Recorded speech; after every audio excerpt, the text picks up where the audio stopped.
Cek. Ya, shalom Bapak Ibu Saudaraku sekalian, shalom, shalom. Ada sukacita dan semangat untuk kita pada pagi hari ini, amin.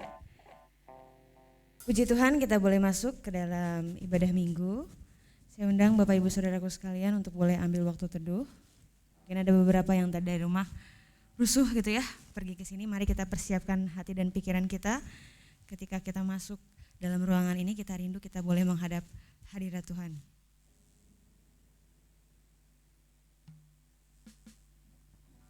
Mari kita bersatu dalam doa. Bapa yang penuh kasih, kami ucap syukur Tuhan. Sampai dengan hari ini kami boleh melihat karya Tuhan boleh dinyatakan melalui kehidupan kami. Kami ucap syukur buat segala sesuatu, bahkan kesempatan yang boleh Tuhan berikan dalam kehidupan kami sehingga kami boleh melakukan banyak hal dalam kehidupan kami dari hari ke hari. Hari ini Tuhan, dalam segala rangkaian aktivitas kami rindu Tuhan, kami juga boleh melihat kemuliaan Tuhan pada pagi hari ini Tuhan. Tuhan berkati ibadah kami dari awal, pertengahan sampai akhir. Kiranya waktu ini Tuhan boleh menjadi waktu Tuhan untuk melawat kami, untuk membentuk kami, bahkan untuk menegur dan menguatkan kami. Dalam nama Tuhan Yesus kami sudah berdoa dan mengucap syukur.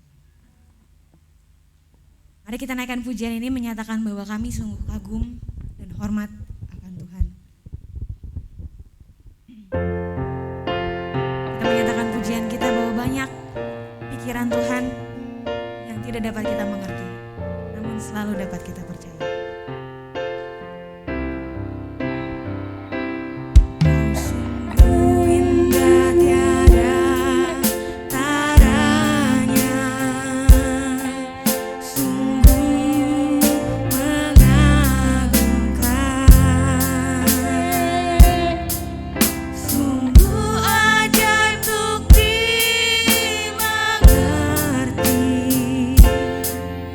Lebih dari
Bapak Ibu serta saudara dan saudari sekalian, kita kembali memasuki kebaktian perayaan iman kita pada minggu ini, dan biarlah kita kembali mengingatnya dan memulainya dengan satu pengakuan bahwa sumber pertolongan kita adalah di dalam nama Tuhan, Sang Pencipta langit, bumi, dan segala isinya, yang di dalam kasih dan kesetiaannya tidak pernah meninggalkan buah perbuatan tangannya.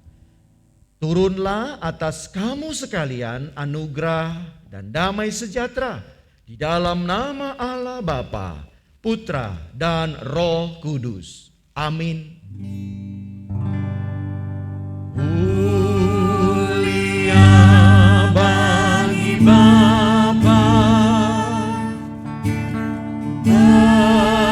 bagi Anak serta Roh Kudus,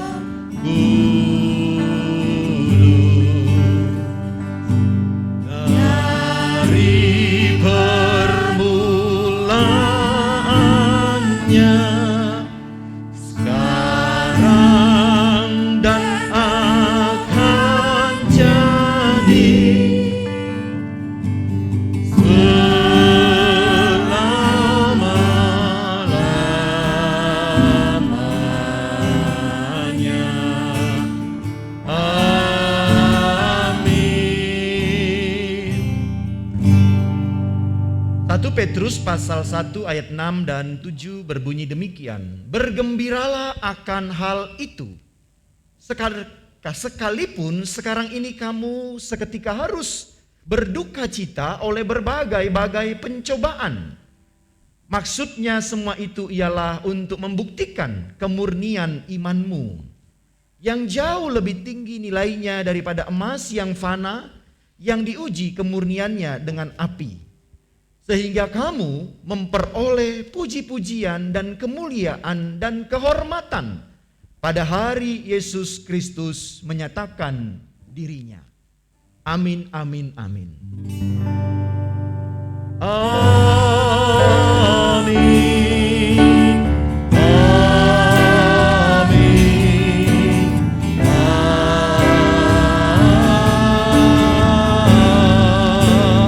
Amin. Silakan duduk Bapak Ibu, saudara dan saudari. Sekali lagi selamat pagi untuk kita semuanya. Ya, senang sekali ya kita kembali boleh berkumpul di rumah Tuhan ini untuk bersama-sama merayakan ya kemenangan iman kita, memperingati akan bagaimana kasih Tuhan yang begitu luar biasa telah dinyatakan bagi setiap anak-anaknya yang setia dalam kehidupan ini. Ya, mari Bapak Ibu kita terus boleh berefleksi untuk juga mengingat-ingat dalam kehidupan kita, apakah kita juga sebagai orang yang percaya yang telah diselamatkan sudah juga mewujudkan panggilan Tuhan dan perintah Tuhan untuk menjadi pemberita-pemberita Injil. Karena bulan ini kita adalah bulan misi, mari kita juga boleh mengingatnya di mana kapan kita sudah menceritakan tentang Yesus yang telah menyelamatkan itu dalam kehidupan kita, bagi keluarga kita, bagi lingkungan kita, dalam setiap waktu kita. Bapak Ibu dukung juga selalu untuk kegiatan-kegiatan yang terus coba kita lakukan di gereja ini. Hari Sabtu depan ya, sebagaimana sudah diwartakan berulang-ulang kali, maka hari Sabtu tanggal 21 akan dilaksanakan. Kalau tidak ada perubahan, sepertinya tidak ada, akan dilaksanakan untuk donor darah dimulai dari jam 8 pagi ya. Jadi yang sudah mendaftar, tolong jangan tidak datang, tapi datanglah jam 8 pagi kalau bisa lebih awal, supaya bisa lebih awal juga dilayani untuk menyumbangkan, memberikan darahnya. Kalau yang belum, masih dibuka hari ini pendaftarannya. Jadi mari Bapak Ibu kita boleh memberikan ya pertolongan kepada saudara-saudara kita. Itu juga bentuk misi kita. Karena banyak juga saudara-saudara kita di luar, orang-orang di luar sana yang membutuhkan darah kita. Ketika mereka mengalami sakit, mereka mengalami pergumulan dalam hidupnya. Jadi karena itu Bapak Ibu jangan takut, jangan sungkan. Daftar saja dulu namanya, ya, tapi juga datang hari Sabtu. Nanti juga tentunya akan melalui screening terlebih dahulu. Jadi akan juga dicek. Kalau tensi Bapak Ibu itu tinggi, gak akan mungkin diizinkan untuk donor darah. Atau sebaliknya rendah. Jadi daftar dulu kalau merasa yakin, percaya dan juga mau, daftarkan Bapak Ibu ya. Karena target kita itu kurang lebih 40 ya. Dan hari ini memang sudah mulai ada gambaran. Kalau bisa lebih daripada itu, puji Tuhan, haleluya, 12 kali, modulasi 2 kali mungkin begitu ya Bapak Ibu ya. Dan juga doakan untuk pelayanan-pelayanan yang lain ya. Bapak-bapak dan juga nanti ada beberapa jemaat yang sudah berencana di bulan Juni ya akan berangkat ke Lampung ya untuk menyerahkan apa yang sudah kita kumpulkan, pakaian dan sepatu layak pakai itu ke saudara-saudara kita yang ada di Lampung ya. Jadi ya masih juga dibuka, siapa yang mau punya di rumah silahkan dibawa untuk kita boleh memberkati saudara-saudara kita yang ada di Lampung ya. Jadi Bapak Ibu itu yang mungkin perlu kita perhatikan, dan juga ada berita baik, semoga berita baik ini terus berkesinambungan bagi anak-anak komisi anak.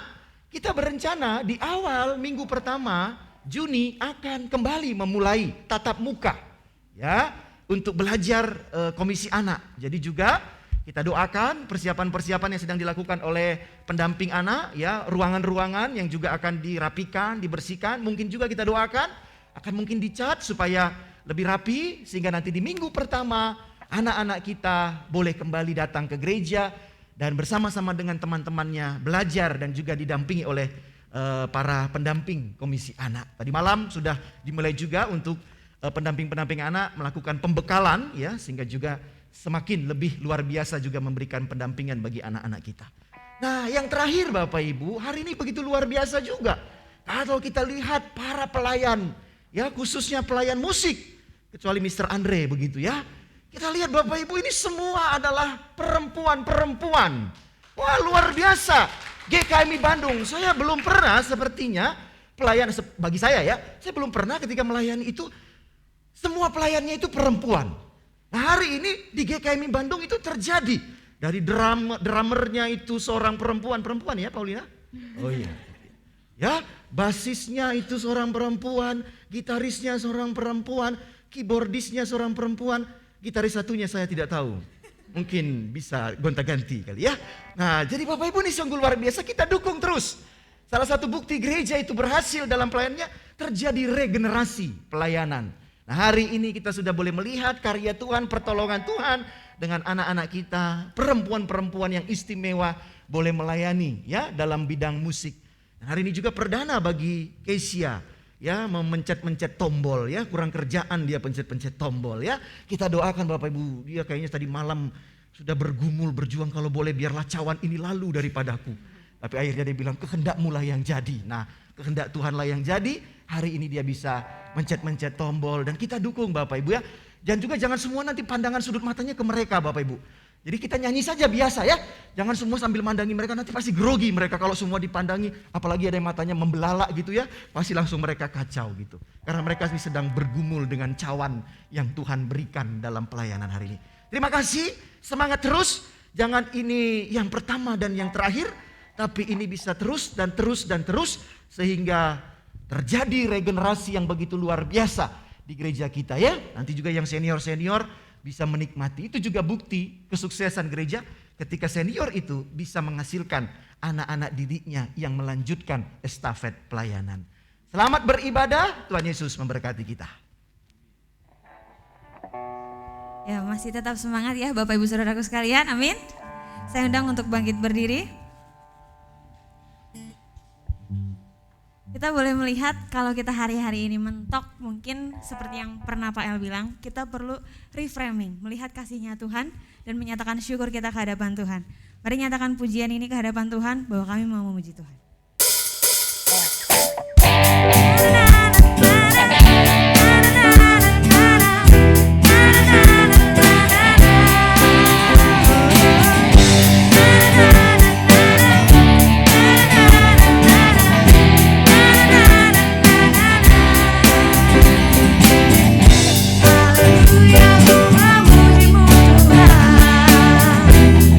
Kasih tak berkesudahan.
saya persilakan untuk duduk.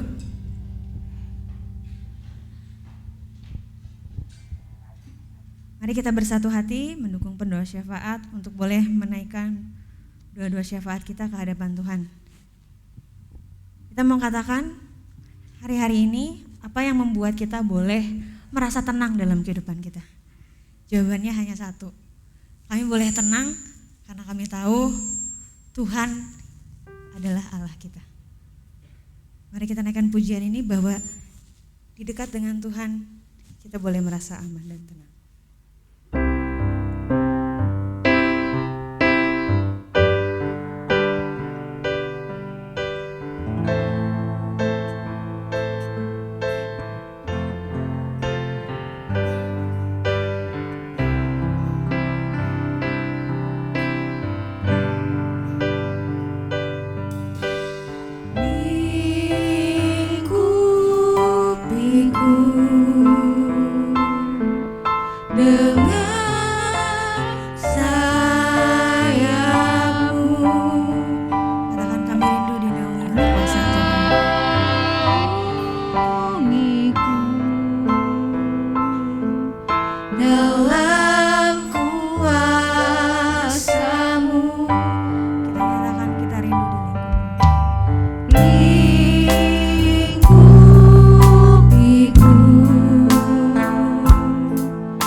Bapa di surga, Bapa yang sungguh mengasihi kami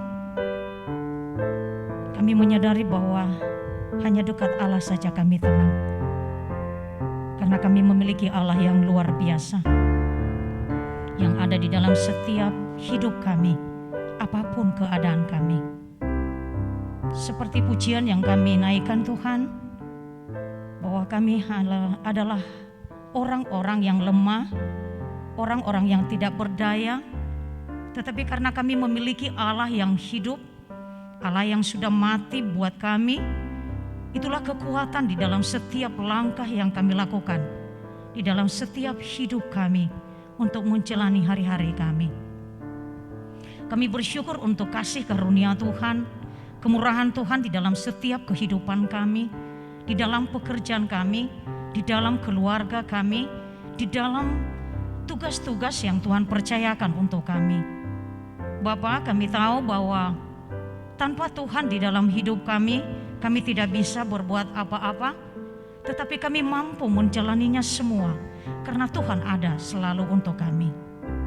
Pada pagi hari ini Tuhan, kami bersyukur untuk setiap janji Tuhan yang tidak pernah berlalu dalam kehidupan kami. Kami tahu Tuhan bahwa lebih dari apa yang kami pikirkan, itu yang Tuhan sediakan untuk kami. Tuhan memberikan kami kekuatan, kesehatan, hikmat daripada Tuhan. Dan lebih daripada itu Tuhan, kemurahan-Mu, belas kasih-Mu, itulah yang menguatkan kami.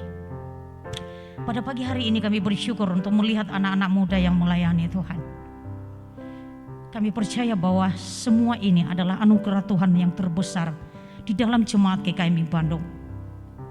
Biarlah anak-anak muda ini Tuhan pakai luar biasa.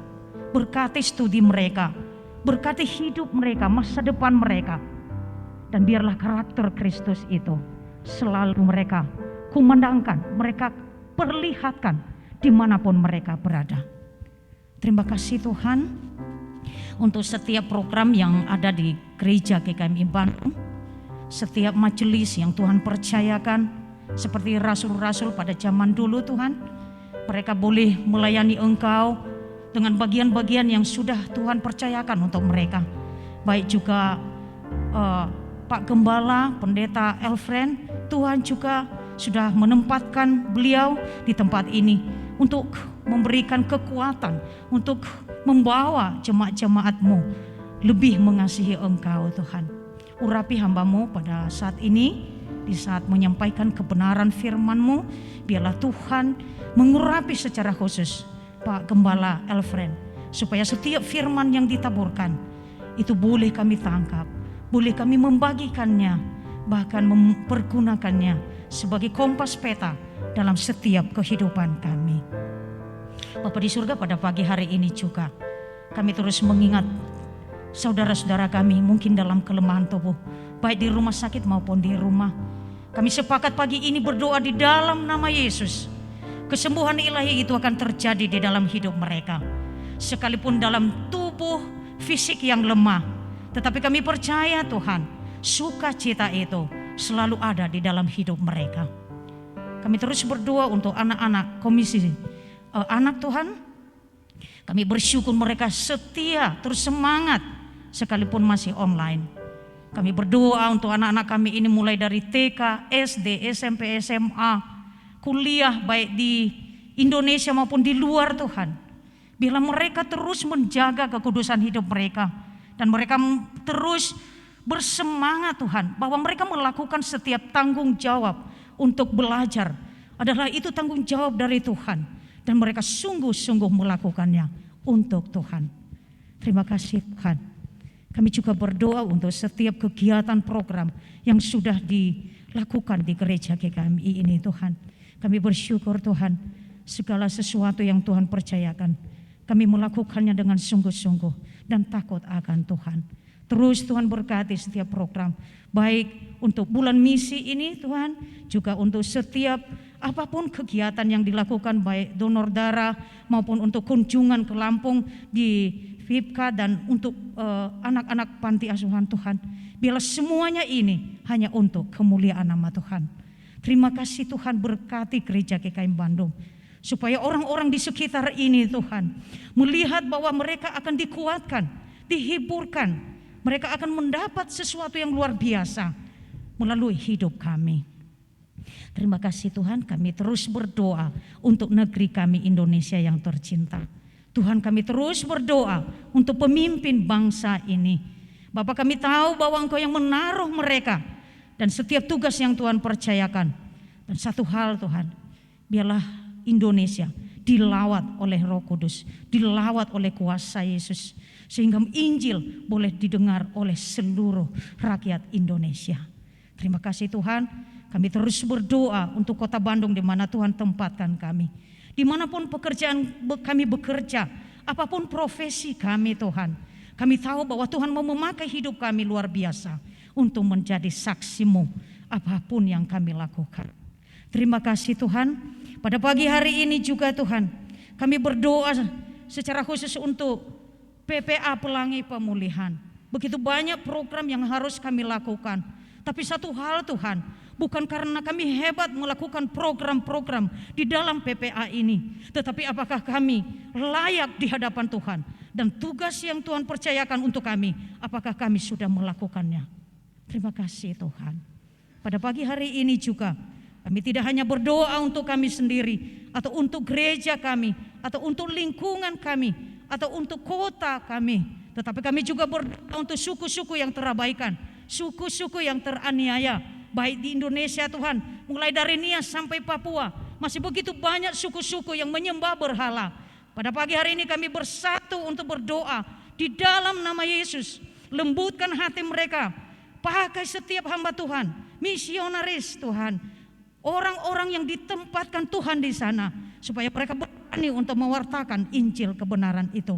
Terima kasih Tuhan. Kami berdoa juga untuk suku-suku yang terabaikan di luar negeri. Begitu banyak mereka Tuhan. Mungkin kami tidak mengenal mereka satu persatu, tetapi dari tempat ini kami berdoa Bapa, Engkau mengenal mereka.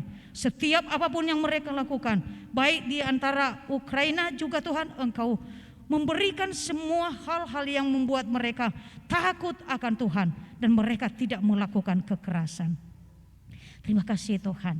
Begitu banyak hal yang harus kami lakukan, khususnya di gereja GKMI Tuhan. Tapi kami tahu Tuhan, Engkau lebih luar biasa untuk memberikan yang lebih dari apa yang kami butuhkan. Tuhan akan memenuhinya dalam kasih dan kemurahan-Mu. Terima kasih Bapa, kami serahkan waktu ini ke dalam tangan Tuhan. Mulai dari awal, pertengahan sampai selesai. Biarlah hanya nama Yesus yang diagungkan, ditinggikan. Kami sembah Engkau, kami naikkan dan kami tinggikan Engkau. Urapi Pak Gembala dalam setiap firman Tuhan yang disampaikan, dan setiap keluarga, setiap jemaat-Mu yang datang pada pagi hari ini, mereka akan pulang membawa berkat melimpah di dalam keluarga mereka, di dalam pekerjaan mereka, dan di dalam hari-hari yang mereka lalui sepanjang minggu ini kembali. Kami berdoa secara khusus untuk anak-anak remaja dan untuk anak-anak youth PPA Pelangi Pemulihan yang akan melaksanakan ibadah Padang tanggal 28 minggu depan Tuhan. Biarlah anak-anak muda ini juga membawa dampak besar kepada setiap anak-anak muda yang belum percaya kepada Tuhan. Terima kasih Bapak, kami serahkan waktu ini ke dalam tangan Tuhan, dan biarlah semuanya hanya untuk kemuliaan nama Tuhan. Di dalam nama Yesus kami sudah berdoa dan mengucap syukur. Amin.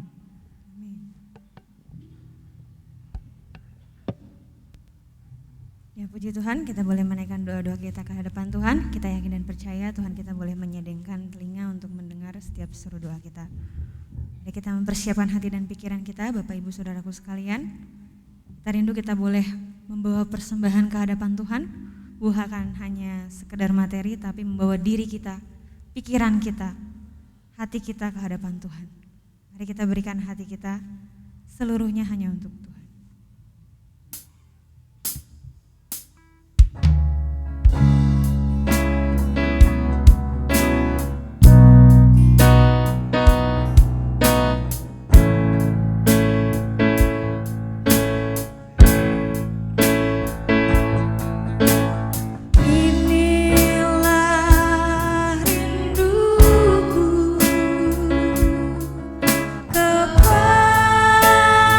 Kepada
Bapa di dalam surga, biarlah Engkau sungguh juga boleh menjadi Allah yang menuntun-nuntun dalam setiap perjalanan hidup kami. Dan itu boleh kami nyatakan ketika kami juga penuh kesungguhan memberikan hati, memberikan seluruh hidup kami untuk ada di dalam tangan-Mu. Sehingga dengan demikian hidup kami ini juga menjadi hidup yang terus bertumbuh di dalam terang kebenaran firman-Mu. Dan itu juga menjadi hidup yang boleh mewujud dalam setiap laku-laku yang boleh sesuai dengan kehendak-Mu. Biarlah hal itu juga boleh semakin kami temukan ketika kami ada di tempat ini untuk mendengarkan permenungan firman-Mu. Biarlah juga dengan pembacaan dan dengan apa yang kami dengarkan, sungguh ini juga boleh menjadi bekal, tuntunan dan pegangan dalam hidup kami. Karena itu Tuhan, hadirlah dan lawatlah kami, dan izinkan pula kiranya hamba-Mu ini yang telah membaca, telah mempersiapkan, dan Engkau juga berkenan kiranya mengizinkan untuk memperkatakan apa yang telah hamba siapkan. Dan biarlah itu juga semua boleh seturut dengan kehendak-Mu. Demi Kristus kami berdoa dan memohon. Amin. Silakan duduk Bapak Ibu Saudara dan Saudari. Kita membaca dari bagian Alkitab kita dari Yohanes pasal yang ke-20. Yohanes pasal yang ke-20, mari Bapak Ibu serta saudara dan saudari, kita memperhatikan ayat yang ke-24 hingga ayat yang ke-29. Lembaga Alkitab Indonesia memberi judul Yesus menampakkan diri kepada Thomas. Yohanes pasal 20 ayat yang ke-24 hingga ayat yang ke-29. Jika kita sudah menemukannya, mari kita sama-sama memperhatikan dan saya akan menolong untuk membacakan kepada kita sekalian. Beginilah firman Tuhan yang sampai kepada kita di pagi hari ini. Tetapi Thomas, seorang dari ke-12 murid itu yang disebut Didimus, tidak ada bersama-sama mereka ketika Yesus datang ke situ. Maka murid-murid yang lain itu kepadanya, "Kami telah melihat Tuhan." Tetapi Thomas berkata kepada mereka, "Sebelum aku melihat bekas paku pada tangannya, dan sebelum aku mencucukkan jariku ke dalam bekas paku itu, dan mencucukkan tanganku ke dalam lambungnya, sekali-kali aku tidak akan percaya." 8 hari kemudian, murid-murid Yesus berada kembali dalam rumah itu, dan Thomas bersama-sama dengan mereka. Sementara pintu-pintu terkunci, Yesus datang dan ia berdiri di tengah-tengah mereka dan berkata, "Damai sejahtera bagi kamu." Kemudian Yesus berkata kepada Thomas, "Taruhlah jarimu di sini dan lihatlah tanganku. Ulurkanlah tanganmu dan cucukkan ke dalam lambungku. Dan jangan engkau tidak percaya lagi, melainkan percayalah." Thomas menjawab dia, "Ya Tuhanku dan Allahku." Kata Yesus kepadanya, "Karena engkau telah melihat aku, maka engkau percaya. Berbahagialah mereka yang tidak melihat, namun percaya." Sampai sejauh itu pembacaan firman Tuhan yang sampai kepada kita. Berbahagialah kita jika kita memiliki selalu kerinduan untuk membaca firman, merenung-renungkannya, dan terlebih lagi juga mau menjadi orang-orang yang berjuang dengan penuh kesungguhan untuk mewujudkan apa yang telah dibaca dan direnungkan itu dalam keseluruhan kehidupannya. Ya, tema kita pada saat ini adalah "Ya Tuhanku dan Allahku", yang diambil tadi dari Yohanes 20 ayat 24 hingga ayat yang ke-29. Nah, Bapak Ibu Saudara dan Saudari, boleh diklik PowerPoint-nya. Dari sini saya kok agak mengalami trouble.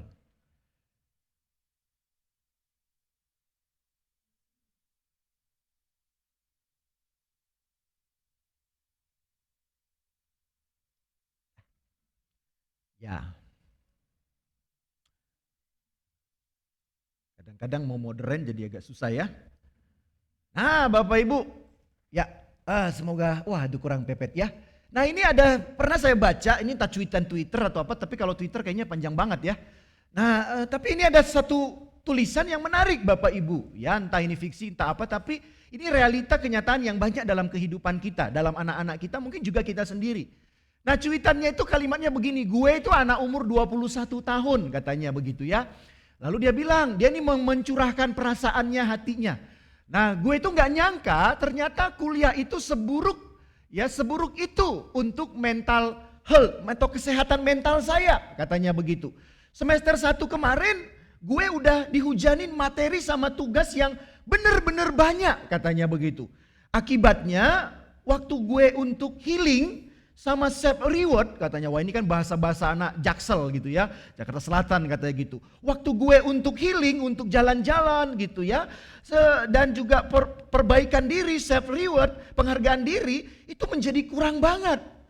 Yang tadinya gue masih bisa nonton Netflix sama chat-chat sama bestie, katanya begitu, karena kuliah ya, sekarang jadi susah banget katanya. Lalu dia bilang, ya kayaknya gue itu belum siap deh untuk kuliah begitu. Umurnya paling udah 21 tahun Bapak Ibu. Nah, lalu dia bilang dalam cuitannya itu, ya gue kayaknya belum siap kuliah deh. Gue udah bilang atau ngomong sama ortu kalau gue mau cuti dulu semester ini. Lalu dia bilang, kenapa mau cuti? Gue itu mau fokus sama healing. Waduh, hebat ya anak sekarang ya. Gue mau fokus healing gitu ya. Mau jalan-jalan selama 6 bulan. Kalau kelihatan di sini gak kelihatan ya. Dia mau healing selama 6 bulan. Lalu dia bilang, tapi ortu gue itu malah gak setuju. Nyalahin orang tuanya gitu ya. Gak setuju. Bahkan gue dibilang manja katanya gitu. Gue bingung mau gimana. Takutnya kalau paksain kuliah IP gue malah tambah anjlok. Ya, indeks prestasinya tambah anjlok ya. Nah, gue juga jadi susah komunikasikan ini sama ortu karena mereka itu ya nggak ngerti gitu. Ya, nggak aware sama mental health, ya, kesehatan mental gue katanya gitu. Jadi orang tua gue itu nggak ngerti dengan kesehatan mental gue gitu. Ya, kalau dikomunikasikan, lah ini. Lalu dia bilang nih dengan pertanyaan, gue mesti gimana ya? Lalu diakhiri dengan emot ya atau gambar itu menangis gitu. Gambar apa anak menangis, sedih dia Bapak Ibu. Ya, nah ini saya menemukan tulisan ini Bapak Ibu ketika coba menghubungkan dengan tema kita pada saat ini. Lalu saya pikir-pikir, ya ini mungkin gak berlaku ya di anak-anak pemuda remaja kita di GKMI Bandung, amin. Amin ya. Agak berat menjawabnya Bapak Ibu, jadi perlu juga diteliti mungkin ya. Ada juga nih gue mental health-nya itu perlu di healingnya juga ternyata lebih utama gitu ya. Self reward-nya rupanya lebih utama gitu ya yang mau dilihati. Tapi ya saya mau ngomong kadang-kala ini realita zaman sekarang kepada anak-anak yang ada dalam kehidupan kita saat ini ya. Ya, saya tadi katakan saya bukan mau menjudge orang-orang GKMI Bandung, tapi di sini nggak ada yang seperti ini. Mungkin ini di luaran sana gitu ya. Nah, ini mungkin terjadi realita yang ada. Umur udah 21 tahun. Ya. Lalu kuliah karena tekanan, karena ini dan itu merasa wah waktu healingnya. Ini kan sekarang istilah healing tuh kan menjadi tren ya. Healing tuh bukan pemulihan, tapi healing tuh pemulihannya dengan jalan-jalan ya. Apa itu nginap-nginap di mana gitu, menjadi hilang dalam dirinya karena apa? Tugas seabrek segala macam, banyak paper yang harus dikerjakan. Ini bisa membuat kesehatan mentalnya tuh jadi rusak katanya begitu. Wah, lalu pengen cutinya bukan mau ngapa-ngapain, tapi dibilang tadi selama 6 bulan mau healing, dia mau pergi kemana-mana untuk merefresh katanya dirinya begitu ya. Ngomong sama orang tua, lalu orang tuanya manja loh gitu ya, gak bisa terima gitu. Lalu dia bingung nih gimana nih aku harus menjalani hidup ini. Lalu dikasih emoticon nangis gitu, sedih ya. Nah Bapak Ibu, dari sini saya melanjutkan coba membaca. Ternyata muncul sebuah istilah yang saya nggak tahu di sini sudah pernah dengar atau tidak. Boleh dibantu lagi, diklik ya. Nah ternyata muncul sebuah istilah yang namanya kalau kita mengenal generasi Z, Alpha dan segala macam. Rupa-rupanya saya menemukan ada lagi satu istilah ya tentang generasi anak-anak kita zaman sekarang. Khususnya boleh dicetik lagi ya anak-anak yang lahir dari tahun 97 dan seterusnya. Nah itu digambarkan dengan namanya generasi strawberry. Nah cuitan tadi itu adalah hubungannya, kelanjutannya ya sebelumnya boleh ditarik dulu itu. Nah yang menunjukkan bahwa muncul namanya itu generasi strawberry Bapak Ibu. Wow ini apa ini maksudnya ini? Kalau kita lihat ya di Bandung ini kan sangat banyak ya stroberi ya. Ya, kita sangat mudah mendapatkan stroberi. Apa yang menarik dari stroberi itu Bapak Ibu? Pertama-tama kalau kita lihat apa yang menarik? Warnanya ya kan merah, ranum sepertinya begitu luar biasa ya, menarik sekali. Dipandang tuh menarik sekali, betul ya? Kalau kita sehat mental juga ya pasti kita bisa bersepakat. Stroberi itu buah yang sangat menarik dibandingkan mungkin dengan buah yang lain atau durian gitu. Durian itu rupanya nggak menarik ya, tapi dalamnya sangat menarik sebenarnya. Tapi stroberi itu wah tampilannya aja udah menarik banget, merah gitu ya, luar biasa. Tapi muncul ini di Taiwan saya baca ya, muncul di Taiwan itu generasi stroberi dikatakan kelahiran tahun 97 dan seterusnya. Jadi kalau di bawah itu aman lah, kita nggak termasuk. Tapi persoalannya isinya muatannya kita ada nggak di dalamnya, perlu juga kita cek diri kita. Kita jadi anak-anak yang seperti usia 21 tahun itu enggak, baru ditekan lalu minta healing ya, pengen cuti 6 bulan dan segala macam begitu. Nah itu, nah ini apa Bapak Ibu? Ya, nah silakan boleh dicetik, boleh sudah bisa. Nah ini ditulis menjadi sebuah buku ya. Sebuah buku saya kemarin sudah baca juga ya. Saya beli, saya baca karena menarik bagi saya istilah ini. Saya baca Bapak Ibu yang ditulis oleh Profesor Renal Kasali ya. Renal Kasali itu seorang dosen di Universitas Indonesia, doktor. Ya dia banyak juga tampil di televisi. Menarik sekali Bapak Ibu.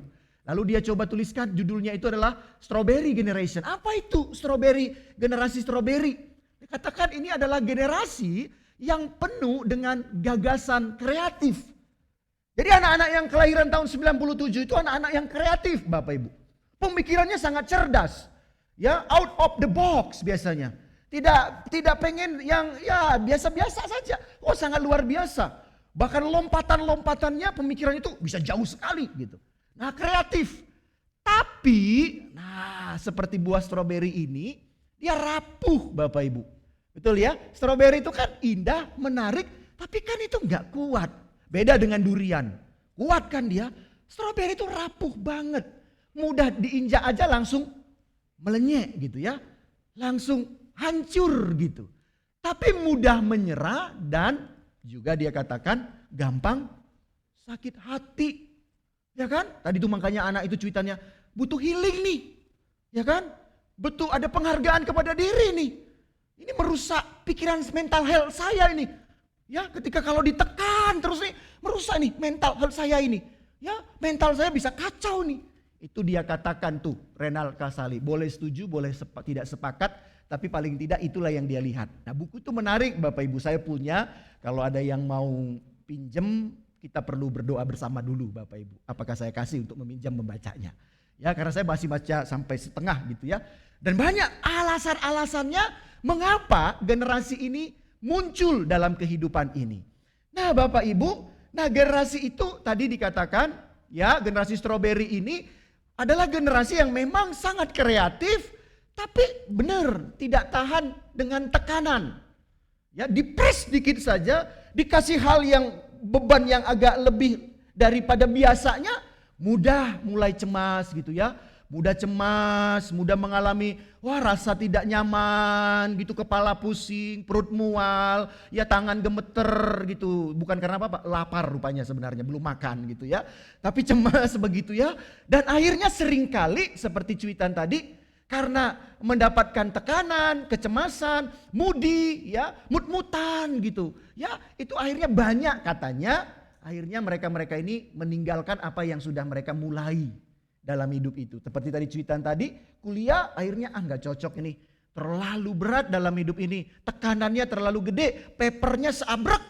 Udah tinggalkan. Cuti. Ya, cutinya kalau berlanjut juga nanti kembali lagi kuliah, oke. Tapi kadang-kadang cutinya bablas gitu. Sampai tidak lagi melanjutkan perkuliahannya. Nah, salah satunya katanya di buku itu ya, mengapa muncul generasi stroberi ini, mohon maaf ya, ini bagi kita bersama. Saya juga ketika membaca itu melihat Anya lalu juga berefleksi. Apakah saya juga menghasilkan generasi stroberi dengan anak saya, bukan anak-anak ya, karena anak saya tunggal. Apakah Anya itu juga termasuk generasi stroberi? Salah satunya katanya penyebabnya adalah karena pola asuh yang terlalu permisif. Ya, Nah, membentuk generasi ini. Apa itu pola asuh yang permisif? Terlalu membiarkan. Ya udah apa-apa dibiarkan, atau mungkin bahasa yang lainnya apa-apa itu semuanya diizinkan demi membahagiakan anak. Apalagi ini biasanya memang muncul di generasi, di keluarga-keluarga yang ekonominya baik gitu ya. Baik. Jadi ketika anaknya minta ini, minta itu, dah dikasih, ya kan? Daripada rewel, daripada apa, dikasih. Mungkin anaknya sedikit protes, gelisah, supaya aman, supaya tidak banyak persoalan, dikasih. Dalam tanda petik, mungkin supaya anaknya tidak menjadi anak yang liar, di rumah saja dipenuhin, di rumahnya dengan semuanya gitu. Niatnya sih pasti baik Bapak Ibu ya. Tapi ternyata kalau dalam bacaan itu generasi ini muncul karena tidak diciptakan juga semangat struggle. Semangat dari anak itu untuk berjuang. Ya, untuk mendapatkan apa yang dia rindukan. Ya, tapi semuanya disiapkan, difasilitasi, ya, dengan begitu luar biasanya. Bisa sepakat, bisa tidak, tapi paling tidak kalau kita boleh jujur, seringkali kita karena dalam tanda petik sayang kepada anak, kita buat menjadi anak itu dengan apa yang dia rindukan, kita cekokin semuanya untuk dia menjadi anak yang senang saja. Tapi itu membuat anak itu tidak punya struggle, perjuangan. Beda ya Pak Samusir? Mungkin dengan zamannya Pak Samusir, mau minta dulu sama Bapak, langsung dikasih Pak.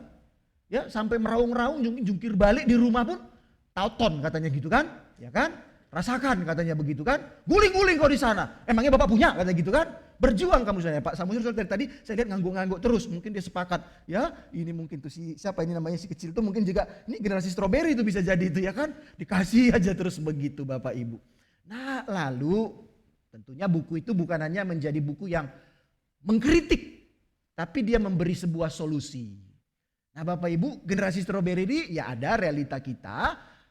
Dia kasih solusinya apa? Ya, Renat Kasali itu mau bilang gini, ya dalam kesimpulannya, konklusinya dari buku itu paling tidak, ya dia bilang untuk bisa menjadi seorang yang sukses, ya mengubah generasi stroberi ini indah, luar biasa, kreatif, tapi bukan menjadi generasi yang lembek, mudah hancur. Maka yang harus diubah itu adalah mentalnya.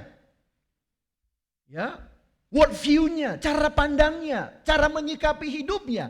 Dari apa dia bilang itu adalah mental dari seorang yang passenger atau penumpang itu harus diubah menjadi mental driver. Ya, atau pengemudi. Tapi saya bilang itu pengemudi bukan hanya sekedar pengemudi, tapi pengemudi yang matang. Bukan seperti, ya maaf kata, bukannya menghina, tapi bukan jadi pengemudi seperti pengemudi Metro Mini. Ya kan? Metro Mini di sini gak ada di Jakarta Bapak Ibu ya, kita tahu ya, Metro Mini. Itu pada zaman-zaman dahulu kan itu, wah supirnya kan gak ada pikiran itu. Kenceng aja pokoknya selagi ada gas, ya remnya dicopot gitu. Gas aja, tabrak aja gitu. Ya kan? Wus, pokoknya injak gas gitu. Persoalan ya tabrakan urusan kesekian gitu. Ya ini sering terjadi. Nah jadi pertama dia bilang harus diubah itu. Mental anak-anaknya termasuk juga mental kita adalah sebagai mental passenger, penumpang yang duduk manis ya. Di belakang atau di depan menikmati semua yang disajikan, dituntun, diubah. Kamu tidak lagi menjadi passenger, pindahkan dia ke kursi driver untuk mengemudi. Tapi tentunya dengan matang dan dengan demikian juga harus diubah seorang itu dalam fixed mindset atau pikiran atau pemahaman yang kaku. Ya sudahlah, begitu sajalah, sudah cukuplah. Tetapi harus diubah anak-anak itu menjadi orang yang mengalami yang namanya growth mindset. Atau pikirannya yang tidak kaku, tidak dalam satu kotak, tapi menjadi orang yang berkembang. Dengan apa? Paling tidak diajarkan anak-anak itu menjadi anak-anak yang mau mencoba sesuatu yang baru dalam hidup ini. Nah ini tadi saya lihat kan sebenarnya pemusik itu kan juga masuk dalam kategori growth mindset. Kalau para pemusiknya keke bilang, aku gak mau pak, aku cukup latihan doang. Itu kan bisa jadi dia dalam fixed mindset saja. Kaku, gak mau, ya ini memang resiko. Resikonya dia bisa bagus, bisa gagal kan. bisa dikeplokin, bisa dihujat oleh seluruh jemaat.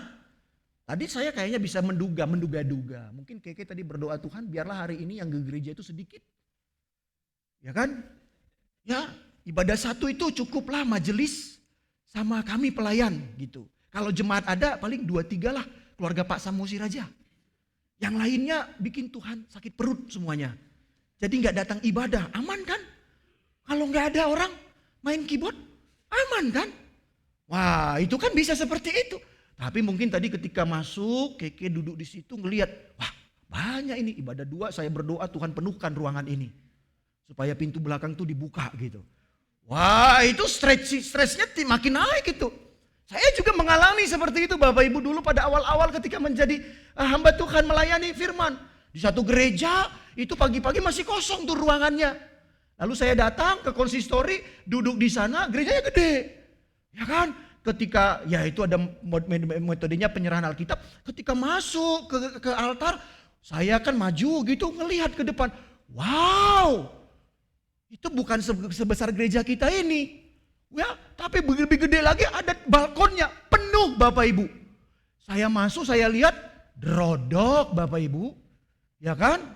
Keringat jagungnya keluar tuh. Anak kemarin sore nih disuruh khotbah nih di gereja. Waduh ini berat banget. Boleh nggak ini diubah aja jadi komsel saja ya? Ya kan jadi 2-3 orang tuh. Ini banyak orang. Dan kalau kita khotbah melayani di sini, semua matanya kemana Bapak Ibu? Ke pelayan kan? Nah saya kesini aja Bapak Ibu kan semua ngelihat saya nih kan? Ya kan? Kecuali Bapak Ibu gak senang sama saya gitu kan? Semua kan ngikutin saya ini. Kayak kamera itu, si Dansim biar saya kasih kerjaan dia. Muter-muter terus gitu kan? Ngikutin. Tuh grogi Bapak Ibu. Ya kan Dansim? Nah dia bingung tuh ngikutin gitu kan? Nah Bapak Ibu. Nah ini adalah sifat yang fixed mindset. Harus diubah. Ya dengan apa? Mau mencoba. Growth mindset. Berkembang. Trial. Dalam trial ada error, it's fine. Ada gagal, it's okay. Ya kan? Ada tekanan, itu bagian yang menarik untuk juga kita bisa selalu berkembang. Nah, Bapak Ibu ini yang terjadi dalam generasi strawberry. Tapi sekali lagi saya katakan, ini nggak ada ya di GKMI Bandung, betul ya Betty? Nggak ya? Ini kan di sini generasi yang luar biasa, kreatif, inovatif, kasih tantangan, oke. Bener ya Betty? Bener ya? Mengangguknya agak ragu Bapak Ibu ya. Nah lalu ini saya renungkan, nah bagaimana dengan generasi kita sekarang ini dalam hal beriman? Apakah kita juga orang-orang yang dalam beriman ini juga menjadi orang-orang yang memiliki sifat generasi strawberry? Iman kita juga mungkin bisa jadi enggak iman yang strawberry. Imannya kreatif. Tapi ketika dikasih pressure dikit, tanggalkan tuh imannya. Ketika dihambat mungkin dalam pekerjaan, kreatif kita beriman sama Tuhan. Lalu dihambat pekerjaannya, bisnisnya mulai mengalami persoalan. Ya, lalu dikasih jalan. Oke, kamu mau mulus, tanggalkan tuh Yesusmu. Ubah, ganti dengan pakaian yang lain. Apakah kita juga menjadi seperti itu? Atau kita juga berkata, wah ini pandemi. Ya, wah ini saya repot seperti cuitan tadi itu. Wah ini pandemi, saya mau healing dulu lah dalam hal beriman. Cuti dalam hal iman. Bisa Bapak Ibu kita cuti imannya. Ngomong sama Tuhan, Tuhan kayaknya berat ini. Hidup beriman sama kamu tuh di tengah-tengah pandemi. Mau ke gereja saya khawatir. Aduh lebih baik saya, boleh nggak Tuhan saya cuti dulu dalam hal beriman. 6 bulan aja lah. Saya mau healing. Saya mau pemulihan mental health saya ini Tuhan. Apa kita juga menjadi seperti itu? Nah Bapak Ibu ini yang perlu kita renungkan pada pagi hari ini. Belajar dari siapa? Dari seorang murid Tuhan Yesus yang bernama Thomas, atau kalau sebutan yang lain adalah Didimus, atau kalau dalam bahasa yang lain itu sebenarnya bahasa Indonesia namanya diterjemahkan dengan si kembar. Tapi saya baca literasinya, Thomas tuh gak punya saudara kembar. Tapi julukannya Didimus, kembar. Kenapa? Karena ini berkaitan dengan pola pikirnya yang tidak fokus tapi bercabang gitu. Kembar khususnya dalam teks bacaan kita ini yang sepertinya ada nuansa di situ. Nah Bapak Ibu, apa yang terjadi dengan Thomas? Menarik. Ini salah satu teks bacaan yang bagi saya sangat saya senangi. Ya, jadi karena itu juga makanya saya juga sering memakai pemahaman Thomas ini. Khususnya dalam hal makanan Bapak Ibu ya. Kalau belum dikasih sama saya belum percaya gitu ya. Tapi bukan itu Bapak Ibu yang mau kita bahas saat ini. Kisahnya apa tadi? Dikatakan ada 10 murid ya. Berarti ya Bapak Ibu ada 10 murid. Berarti murid Tuhan Yesus ada berapa Bapak Ibu? Ya, ada berapa murid Tuhan Yesus? 12 ya. Tapi memang ditulis di ayat 24 itu ya, seorang dari ke-12 murid ya, tapi memang itu, tapi sebenarnya yang datang menjumpai Yesus itu adalah 10 murid, karena satu muridnya sudah kemana Bapak Ibu? Sudah kemana satu muridnya? Meninggal, bunuh diri. Siapa namanya? Judas Iskariot gitu ya. Nah Bapak Ibu, nah 10 murid itu datang menjumpai si Thomas dan bilang apa? Thomas, kami telah melihat Tuhan, katanya begitu. Lalu apa jawaban Thomas? Dia stroberi Bapak Ibu? Gak percaya? Lembek gitu? Apakah itu? Lalu dia jawab apa? Gak percaya kecuali aku melihat bekas paku pada tangannya dan memasukkan jariku ke dalam bekas paku itu serta memasukkan tanganku ke dalam lambungnya, aku tidak percaya. Sebelum dia bisa menyentuh melihat bekas luka daripada Yesus, dia gak percaya dengan omongan para teman-temannya yang 10 orang itu. Gak percaya aku. Kadang-kadang kita ngelihat ini Thomas ini orang yang gak bener nih. Ya kan? Tapi ada alasannya Bapak Ibu. Dia realistis banget nih Thomas ini. Jadi gak patut kita hakimi sebenarnya Thomas ini. Lalu kita juga lempelkan jangan punya iman seperti Thomas. Nah kalau saya lihat Bapak Ibu, mengapa? Ada alasannya, ada dasarnya mengapa Thomas itu tidak percaya. Pertama paling tidak, ia tidak ada saat itu. Ketika Yesus menjumpai 10 murid. Kalau kita membaca ayat sebelumnya. Kalau kita memperhatikan ayat ke-19 sampai 23. LAI memberi judul Yesus menampakkan diri kepada murid-muridnya. Thomas gak ada di situ. Ya, bahkan ditambahkan lagi dengan penjelasan di ayat 24. Ya, tidak ada bersama-sama dengan mereka. Ya entah kemana dia pada saat itu. Tidak perlu juga kita cari tahu. Mungkin dia sedang belanja di gereja pada saat itu. Ya. Lalu Yesus datang, dia terlambat datangnya ke situ. Atau mungkin dia sedang pergi ke Lembang gitu. Ya, sedang jalan-jalan atau apapun. Kita tidak perlu tahu itu kemana dia. Tapi data menunjukkan ia tidak ada saat itu. Wajar kan? Kalau tidak menjadi seorang yang ada dalam sebuah kisah kesaksian. Ya, lalu dia bilang, aku gak percaya. Benar gak Bapak Ibu? Realistis enggak? Ya kan? Nah kadang-kadang kita tuh langsung bicara iman. Nah ini Thomas kok gak beriman gitu. Ini salah ini Thomas seperti ini. Gak boleh seperti ini. Datanya ada Bapak Ibu. Dia bukannya dia ada. Kalau kecuali dia ada di situ. Lalu semakin ditegaskan lagi. Thomas, kami sudah melihat Tuhan. Kamu sudah melihat Tuhan kan? Lalu dia bilang, enggak, aku gak percaya. Aku anggap itu bukan Yesus. Dia ada di situ pada saat Yesus datang, ini baru boleh kebangetan loh Thomas. Tapi Thomas memang gak ada. Dia pergi entah kemana. Lalu dalam kejujurannya memang dalam fakta dan sedemikian rupa, lalu sepertinya Bapak Ibu kalau saya lihat Thomas ini mau menjadi orang yang jujur. Ya bukan mau menjadi seorang yang munafik. Nah, banyak juga kita ini dalam hal iman tuh munafik. Kalau dibilang seperti orang Jawa itu ya-ya-o gitu ya. Orang yang ya-ya-o itu orang yang munafik menurut saya. Kayaknya iya gitu loh. Tapi depan belakangnya bedo. Ya kan? Depannya gangge-gangge, belakangnya jelek. Thomas gak mau seperti itu. Dia mau jujur karena itu ketika murid-muridnya menyampaikan berita itu. Kami telah melihat Tuhan. Sorry. Kamu sudah, aku belum. Aku gak percaya. Sebelum apa? Aku lihat buktinya yang kamu kesaksikan itu. Dia mau menjadi orang yang jujur. Walaupun dengan kejujuran itu dia penuh resiko. Dengan tantangan itu dia bisa mendapatkan resiko. Resiko yang besar dalam hidupnya. Karena itu hal yang ketiga Bapak Ibu. Kalau saya boleh lihat dalam karakter dan pribadi Thomas ini. Ia adalah orang yang mau berani untuk mengambil resiko. Challenge. Dalam ungkapannya ini penuh resiko. Bisa saja Bapak Ibu kalau saya boleh mengimajinasikan 10 murid ini marah nih sama Thomas.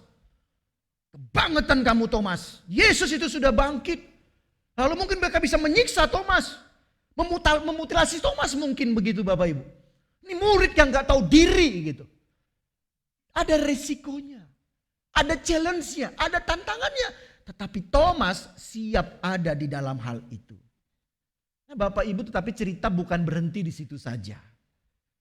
Kisah bukan berhenti di dalam ketidakpercayaan Thomas karena dia belum melihat Yesus yang bangkit itu. Karena dia memang sedang pergi pada saat itu. Nah, Bapak Ibu, cerita ini berlanjut ketika 8 hari setelah peristiwa itu, Yesus datang ke tempat mereka berkumpul. Dan kalau saya mengimajinasikan, Yesus datang bukan dengan gerasa gerusu, bukan dengan amarah. Tetapi saya mengimajinasikan Yesus yang datang itu, di ayat yang kita baca di ayat 26 itu, Yesus itu datang dalam kelemah lembutan. Yesus datang. Kita yakin Yesus itu kan pasti tahu Bapak Ibu, dia akan Allah. Dia pasti mendengar itu tentang apa yang terjadi pada Thomas.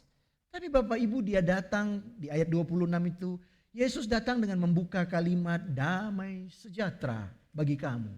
Shalom, eirene, gitu ya. Eirene bagi kamu. Damai sejahtera bagi kamu. Itu bukan hanya lip service, tapi perkataan yang penuh kelemah lembutan. Nah, mungkin di ayat 26 dan 27 itu sebenarnya ada percakapan gitu. Mungkin murid-muridnya yang 10 itu ngasih laporan. Yesus, tuh muridmu yang satu itu gak percaya loh kamu bangkit. Kemarin sudah kami ngomongin. Lalu ayat 27 Bapak Ibu. Sepertinya kan ada jeda gitu. Tiba-tiba ujuk-ujuk Yesus masuk ke ayat 27. Nah, di ayat 27 itu kan Yesus berkata kepada Thomas apa? Apa yang kamu minta Thomas itu diwujudkan oleh Yesus. Thomas, ayo taruhlah tangan jarimu di sini, lihatlah tanganku, ulurkanlah tanganmu, cucukkanlah ke dalam lambungku, dan jangan engkau tidak percaya lagi. Bukan marah Bapak Ibu. Ya, tapi percayalah. Nah, saya membaca Bapak Ibu, kelihatannya bisa jadi Thomas itu sebenarnya gak nyentuh loh. Karena tidak ada data yang mengatakan di ayat 28 tuh Thomas pegang tuh bekas lukanya. Tapi Yesus hanya menunjukkan. Tapi apakah Thomas itu benar-benar lagi memegang bekas luka itu, memegang bekas yang ada tusukan di lambung? Sepertinya bisa jadi Bapak Ibu. Gak ada itu dilakukan. Tapi yang paling penting adalah tidak dilakukan itu pun Thomas Bapak Ibu memunculkan sebuah pernyataan iman yang begitu luar biasa dalam dirinya. Yang tidak diungkapkan oleh para murid pada saat itu ketika mereka telah terlebih dahulu menjadi saksi akan kebangkitan Yesus. Tapi justru Thomaslah yang berkata, ya Tuhanku dan Allahku. Dua posisi sekaligus ditempelkan Thomas kepada Yesus yang ada di hadapannya. Yang bisa jadi tidak disentuhnya sebenarnya bekas luka itu. Hanya Yesus menunjukkan, meminta, Thomas silakan. Tapi mungkin dalam kehormatan Thomas itu, dia tidak berani menyentuh itu. Tapi dia paham betul, ini benar-benar Yesus yang bangkit itu. Bukan lagi hanya sekedar perkataan para murid-murid 10 kepada dirinya beberapa hari, 8 hari yang lalu itu. Tetapi sekarang ia sungguh secara nyata telah melihat Yesus yang bangkit itu di hadapannya. Dan ia berani memperkatakan, ya Tuhanku dan Allahku. Nah Bapak Ibu, dari hal ini kalau kita kaitkan dengan stroberi tadi, maka saya coba menemukan dalam refleksi saya ungkapan dan pernyataan iman yang dikatakan oleh Thomas, ya Tuhanku dan Allahku, itu tidak lagi hanya sekedar lip service. Hanya sebagai pemanis bibir, nyenang-nyenang ke Gusti Yesus, ngayem-ngayemi Yesus. Tidak lagi hanya sekedar kalau diberi tekanan, ya sudahlah aku ikutin sajalah. Ya, kalau seperti tadi itu kuliah, ya demi orang tua, ya udahlah aku tahan-tahani. Tidak. Ada pressure, tapi pressure itu memunculkan sebuah sikap hidup yang baru. Ia memunculkan kata-kata yang begitu luar biasa, sebagai bukan kata-kata pemanis bibir, tetapi kata-kata itu muncul karena ada perjumpaan yang penuh dengan kedalaman terhadap Yesus yang bangkit itu. Yesus yang ia kenal itu bukan lagi hanya sekedar Yesus yang diperkatakan oleh 10 murid. Tetapi Yesus yang benar-benar telah bangkit itu ada di hadapannya. Ia melihat bekas luka yang ada di dalam tubuh Yesus. Thomas tidak lagi hanya sekedar tahu atau kenal akan Yesus. Namun ia telah benar-benar mengenal dan juga sekaligus menghidupi ia yang bangkit itu. Kalau dikaitkan dengan buku Generasi Stroberi itu, Thomas itu sudah mengalami deep understanding. Pemahaman yang mendalam tentang Yesus. Thomas bukan lagi hanya sekedar tahu kisah tentang kebangkitan Yesus. Tapi dia sudah mengalami deep understanding, pemahaman yang mendalam. Ia bukan lagi hanya melihat Yesus dengan hanya perkataan orang. Tetapi ia sungguh melihat sosok pribadi Yesus itu yang terluka itu ada di hadapannya. Yang menjadi saksi akan peristiwa kebangkitan Yesus itu. Yang mengalami begitu pemahaman yang mendalam. Yang mungkin pemahaman mendalam ini Bapak Ibu bisa jadi tidak banyak. Pengetahuannya tidak banyak. Tetapi apa yang dia ketahui itu yang mungkin sedikit. Yang hanya Yesus yang bangkit itu. Tetapi itu telah mengubahkannya dan menggerakkan dia. Untuk mengalami sebuah pembaharuan dalam hidupnya. Imannya bukan hanya lagi sekedar iman yang indah, yang manis seperti stroberi. Tetapi iman yang sudah betul-betul merasuki kehidupannya. Ia bukan menjadi seorang generasi stroberi, manis tampilannya, gangge saja kepada Yesus. Tapi ketika gangge itu ia adalah menjadi orang yang muda dan rapuh. Tetapi Bapak Ibu, Thomas itu menjadi ketika perjumpaan itu yang menjadi kokoh. Bukan hanya pada saat-saat tertentu dalam hidupnya. Tetapi itu kokoh sampai pada akhir hidupnya. Bapak Ibu bisa menggoogling bagaimana kisah hidup daripada Thomas selanjutnya. Thomas itu Bapak Ibu melayani di India. Dan ia meninggal dalam hal yang begitu tragis. Yaitu ketika dia menjadi penginjil selama 20 tahun setelah penyaliban dan kematian Yesus. Ia ada di sana tahun 52 Masehi dan ia mati dengan ditombak di India, Bapak Ibu. Nah, hal ini juga sedemikian rupa terjadi juga dengan beberapa murid-murid yang lain kalau kita juga perhatikan. Petrus juga. Petrus itu juga tipe kalian stroberi, Bapak Ibu. Dia stroberi kalau saya boleh katakan. Imannya stroberi pada awalnya. Seperti kan ya kan kepada Yesus. Tapi ketika Yesus bilang anak manusia itu akan disalib. Jangan nggak boleh kamu Yesus seperti itu. Sepertinya dia pembela.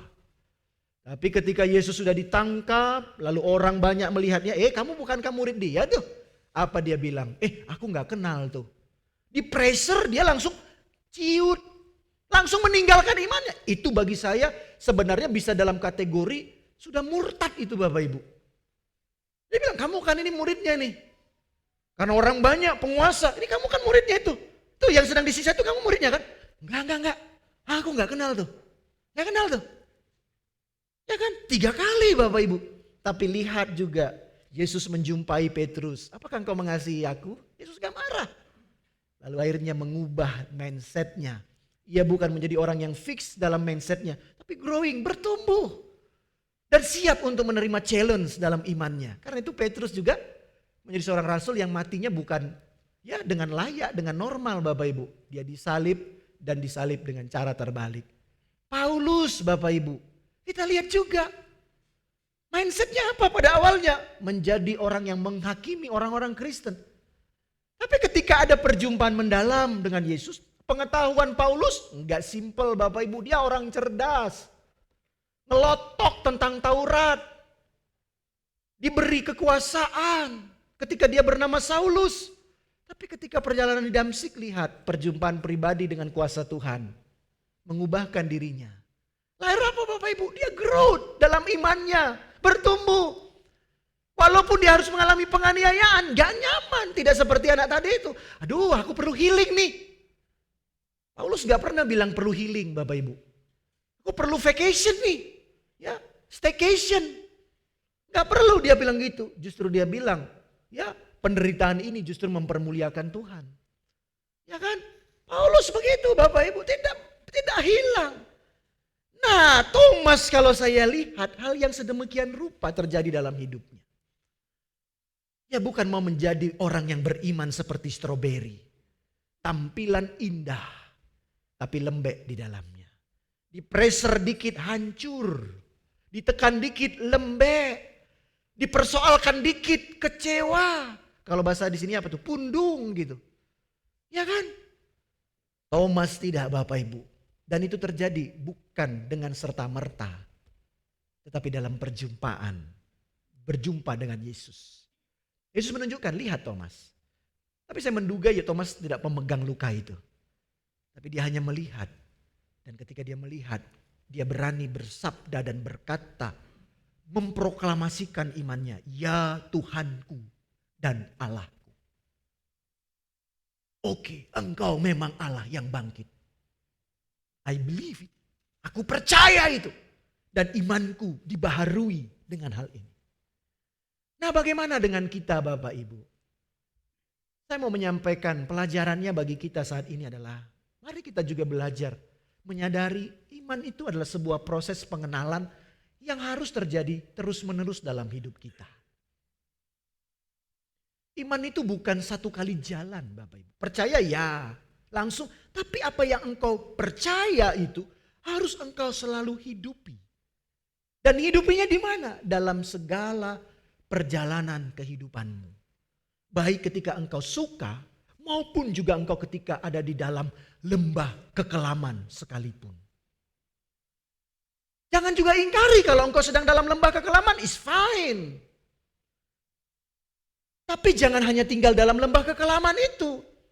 Tapi panggil Tuhan untuk mengajak keluar daripada lembah kekelaman itu. Untuk menjadikan engkau sebagai new creation dalam imanmu. Sebagai ciptaan yang baru. Nah, iman kita perlu menyadari seperti itu Bapak Ibu. Thomas kita belajar, ia tidak menjadi generasi yang lembek. Di pressure, dianggap sebagai orang yang tidak percaya. Ini hal yang berat sebenarnya Bapak Ibu. Tapi dia tidak berhenti. Dan dia tidak menyangkali Yesus. Tapi ketika Yesus itu hadir.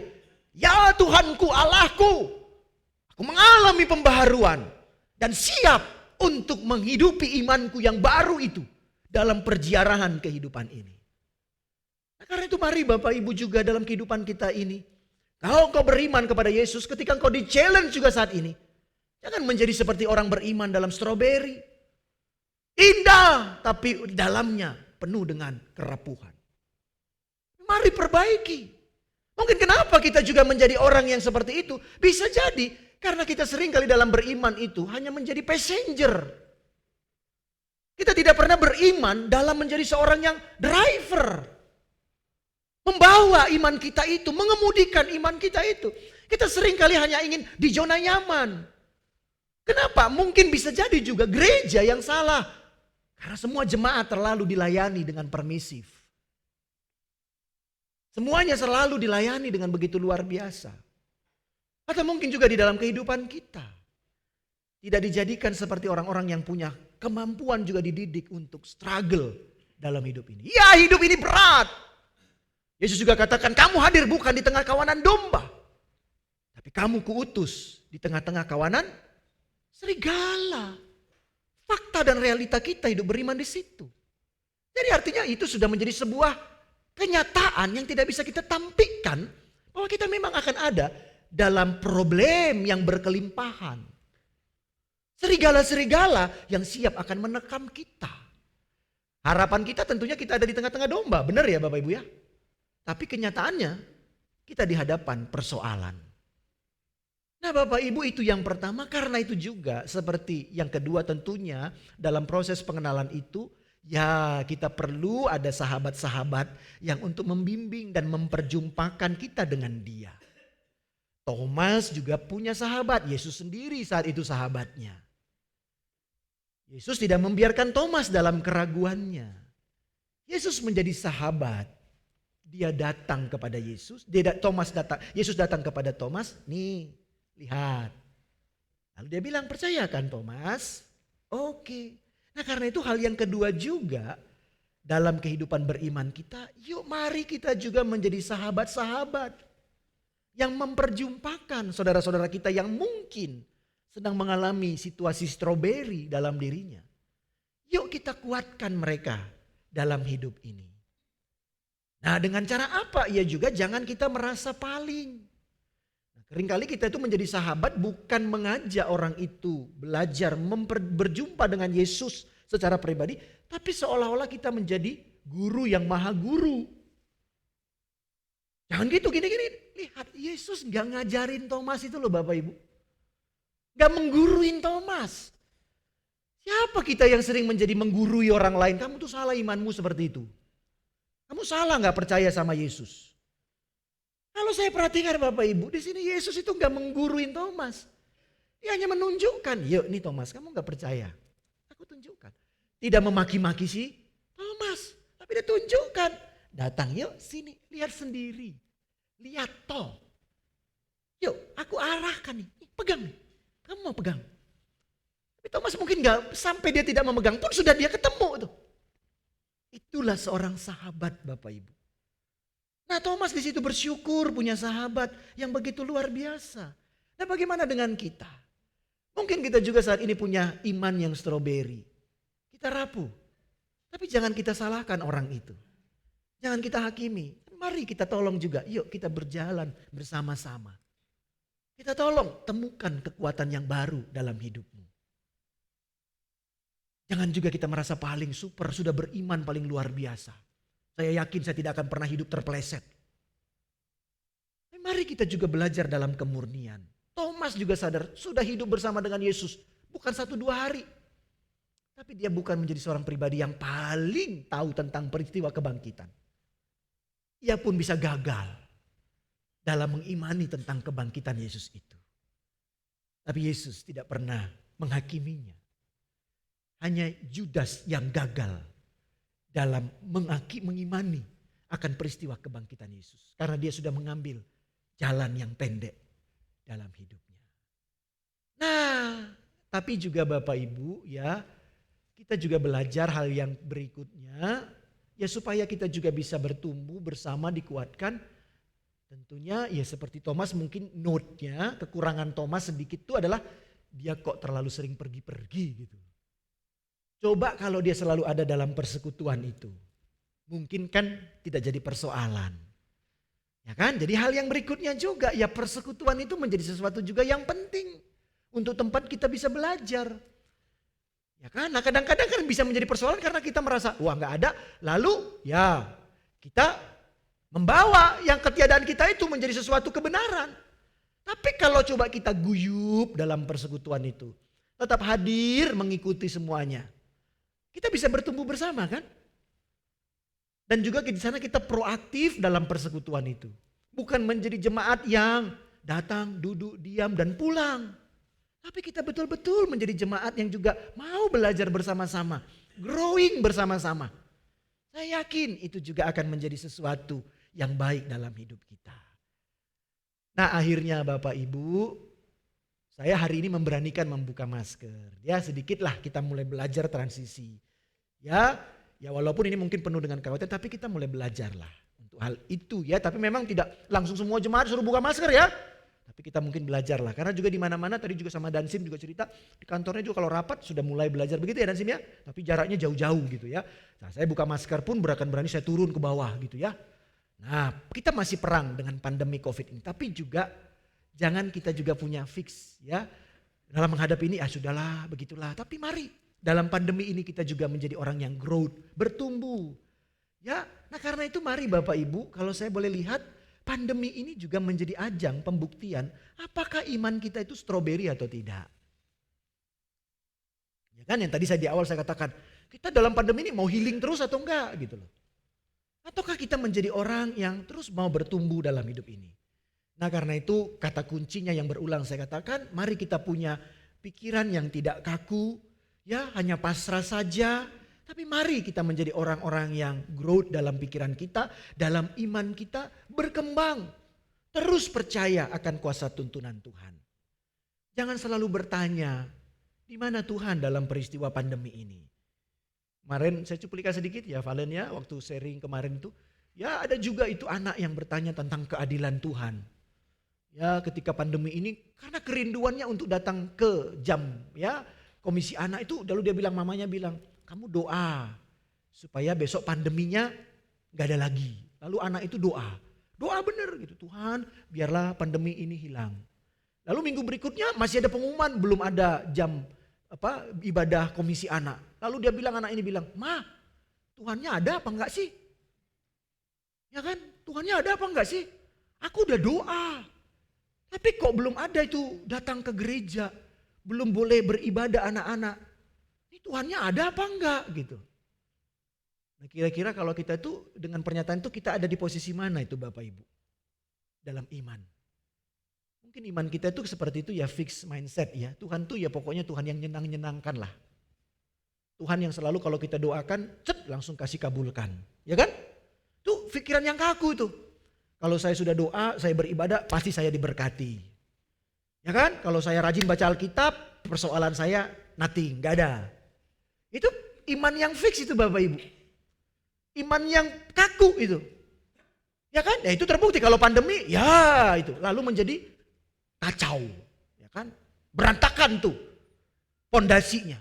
Tapi Bapak Ibu, kalau kita seperti Thomas bertumbuh. Justru challenge itu, pandemi ini membuat kita bukan menjadi orang yang menarik diri, tapi tetap menjadi orang-orang yang mau bersaksi akan Kristus. Tidak menanyakan lagi keberadaan Tuhan, karena Tuhan itu ada bersama dengan kita dalam pandemi ini.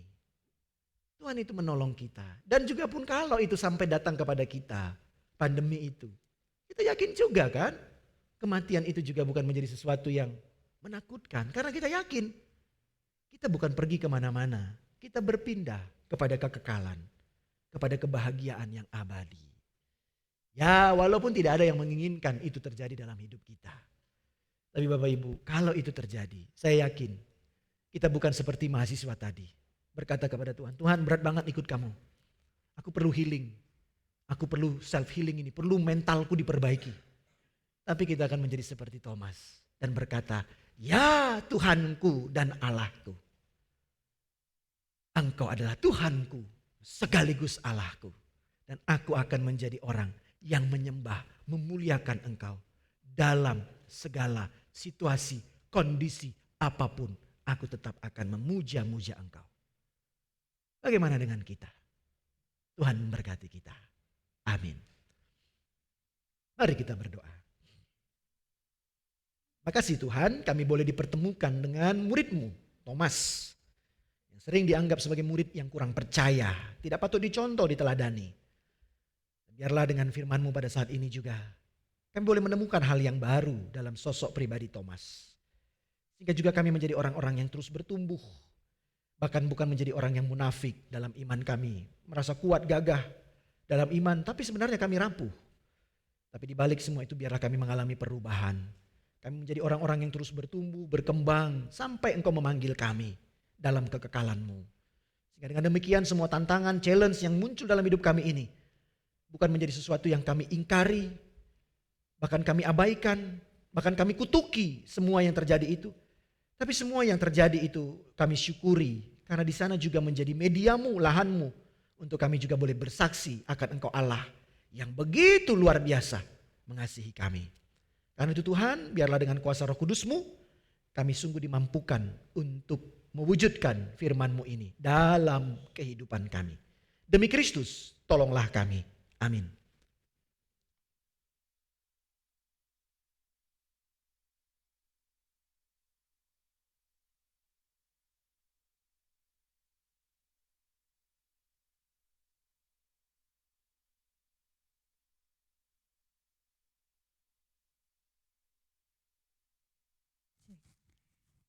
Ya, terima kasih kepada Pak Gembala yang sudah boleh menyampaikan firman Tuhan. Terberkati ya Bapak Ibu Saudaraku sekalian, amin. Ya, sebentar kita akan memberikan persembahan, bawa korban syukur kita ke hadapan Tuhan. Saya undang yang bertugas untuk boleh maju ke depan.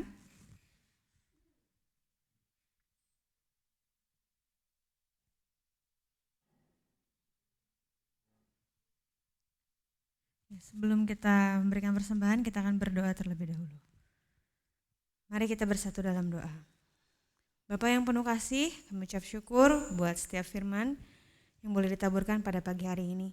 Kami boleh melihat Tuhan dalam segala kesusahan kami, dalam segala pergumulan kami, itu boleh menjadi kesempatan membuat kami bertumbuh karena kami tahu kami hidup dalam bentukan-bentukan Tuhan. Biarlah Tuhan boleh bentuk kami semakin indah, semakin berani, semakin beriman lagi. Sebentar kami akan memberikan korban syukur kami ke hadapan Tuhan. Kiranya Tuhan juga yang boleh pakai persembahan kami ini hanya untuk kemuliaan nama-Mu. Dalam nama Tuhan Yesus kami sudah berdoa dan mengucap syukur. Amin. Saya undang juga majelis untuk boleh menyampaikan warta pada pagi hari ini.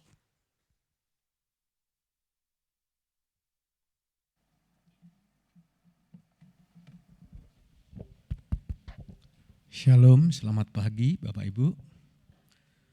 Mohon perhatiannya, ada beberapa pengumuman yang perlu disampaikan. Yang pertama, ibadah Komisi Anak. Tadi yang awal ibadah sudah disampaikan Pak Gembala. Mengingat kondisi yang sudah membaik, maka Komisi Anak Sekolah Minggu akan mengadakan kembali ibadah tatap muka. Komisi Anak bertempat di Gereja GKIM Bandung pada hari Minggu 5 Juni 2022 pukul 9.30. Ditunggu kehadirannya adik-adik sekalian, tetap mematuhi protokol kesehatan. Jadi bagi Bapak Ibu yang punya anak sekolah minggu, nanti tanggal 5 boleh diingatkan ya. Yang berikutnya, Paskah Komisi Remaja dan PPA Pelangi Pemulihan. Komisi Remaja dan PPA Pelangi Pemulihan akan mengadakan Paskah bersama Kebaktian Padang pada hari Sabtu tanggal 28 Mei 2022 bertempat di Natural Hill, Lembang. Kumpul di gereja jam 6.30. Untuk link pendaftaran dan info lebih lanjut bisa menghubungi Saudara Martin. Yang selanjutnya, masa Raya Paskah. Ibadah peringatan kenaikan Yesus Kristus hari Kamis tanggal 26 Mei 2022 dilaksanakan 1 kali ibadah pukul 8 pagi. Ya, jangan lupa Bapak Ibu, nanti untuk kenaikan Tuhan Yesus itu hanya sekali ibadah. Yang berikutnya, ibadah Pentakosta Pencurahan Roh Kudus hari Minggu tanggal 5 Juni 2022 dilaksanakan 2 kali ibadah. Jam 7 pagi sama jam 9.30. Yang berikutnya, donor darah dilaksanakan hari Sabtu tanggal 21 Mei 2022. Ya, tadi sudah juga disampaikan dengan Pak Gembala, Komisi Bapak mengadakan bakti sosial, ya ini salah satunya donor darah. Jadi jangan lupa yang sudah mendaftar untuk hari Sabtu nanti. Yang berikutnya, pengumpulan sepatu dan pakaian layak pakai yang akan disumbangkan ke pos PI PIPKA di Lampung masih bisa diterima sampai tanggal 12 Juni 2022. Kunjungan Komisi Kompak dan Majelis GKIM Bandung ke pos PIPKA langsung tanggal 24-26 Juni 2022. Biaya yang dibutuhkan kurang lebih 15 juta. Berikut foto lokasi pos PIPKA Lampung, mohon dukungan doa jemaat sekalian. Yaitu ya Bapak Ibu yang kita akan kunjungin. Yang berikutnya, hari ulang tahun PIPKA ada video. Bisa ditampilkan?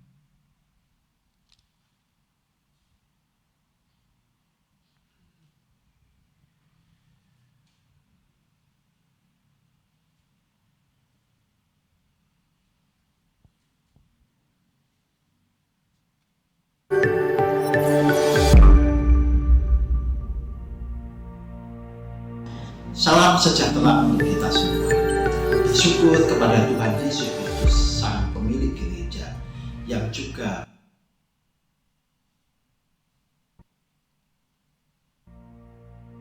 salam sejahtera untuk kita semua.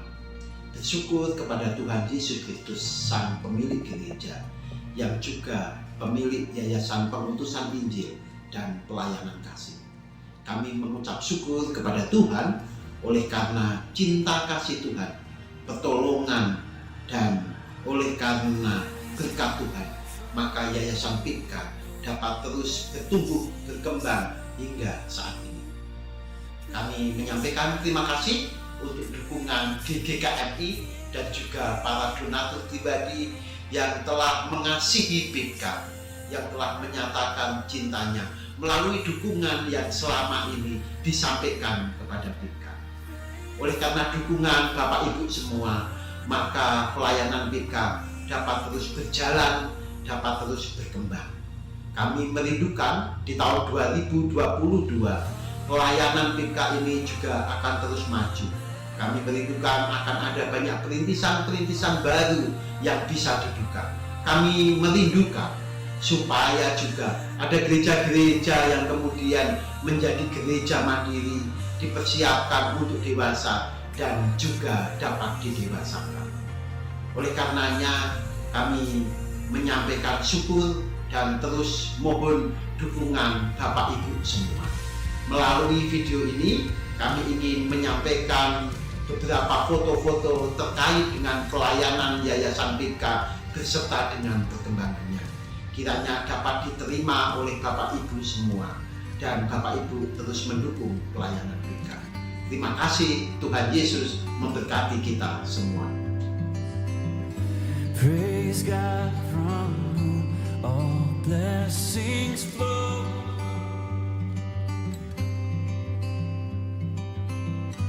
Praise Him, all creatures here below.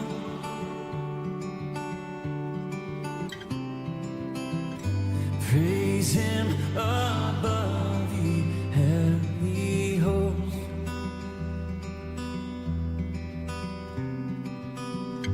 Praise Father, Son, and Holy Ghost. Praise the Father, praise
God, from whom all blessings flow.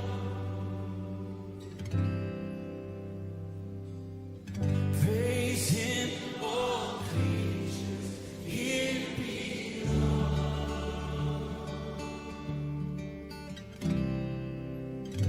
Praise Him above the heavenly host.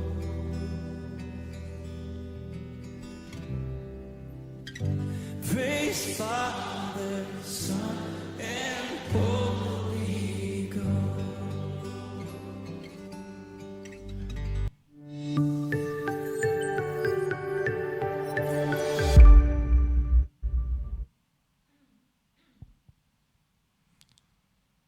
Oke, selanjutnya selamat ulang tahun.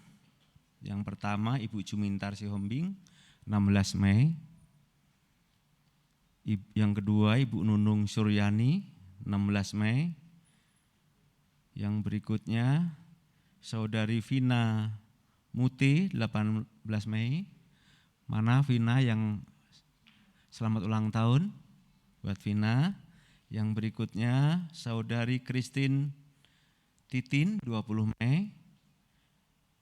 Dan yang terakhir Saudara Mika Andreas 20 Mei. Sekian warta, Tuhan Yesus memberkati. Ya, berkat pertolongan Tuhan, Bapak Ibu Saudaraku sekalian, kita boleh berada di penghujung ibadah. Saya undang Pak Gembala untuk boleh menutup ibadah, ditutup dengan pujian Sebab Kau Besar.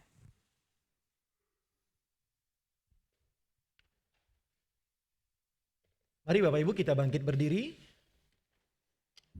Kita akan segera undur dari rumah Tuhan ini, memasuki kehidupan nyata kita. Biarlah kita memasukinya dengan sebuah tekad hidup yang baru, semangat yang baru, sikap iman yang baru, yang semakin menunjukkan akan tuntunan dan kuasa Tuhan dalam kehidupan kita.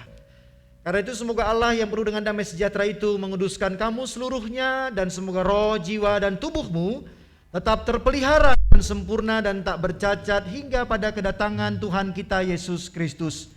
Ia yang memanggil kamu adalah setia, Ia juga akan menggenapinya. Pulanglah dan terimalah berkat Tuhan. Kiranya Allah yang sang sumber pohon pengharapan kekal abadi itu akan memenuhi kamu dengan segala kesukaan dan sentosa di dalam iman kepada Yesus Kristus, supaya makin kayalah kamu di dalam pengharapan itu oleh sebab kuat kuasa Roh Kudus sekarang dan selama-lamanya. Amin. Sebab Kau besar, perbuatanmu ajaib, tiada seperti Engkau,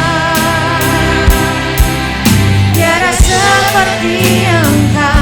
Sebab Kau besar, perbuatanmu ajaib, tiada seperti Engkau,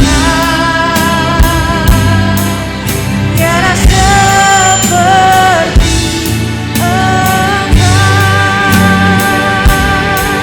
tiada seperti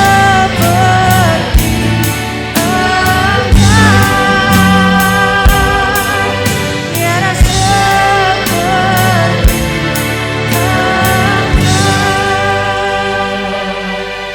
Selamat hari Minggu, Tuhan Yesus memberkati. Silakan bersatu teduh sejenak.